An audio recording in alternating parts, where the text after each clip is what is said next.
In Python, an if statement is used to perform a specific set of operations based on whether a certain condition is true or false. The syntax for the if statement is as follows. The code inside the if block, the indented lines, will only be executed if the condition is true. Here's an example.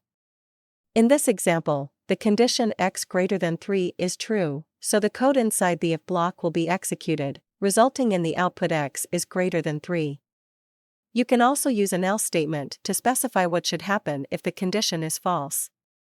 In this example, since the condition x greater than 3 is false, the code inside the else block will be executed, resulting in the output x is less than or equal to 3.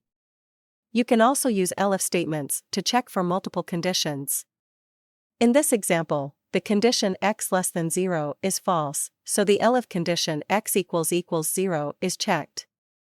Since that condition is also false, the else block is executed, resulting in the output x is positive. Thanks for watching. Please like, share, and subscribe.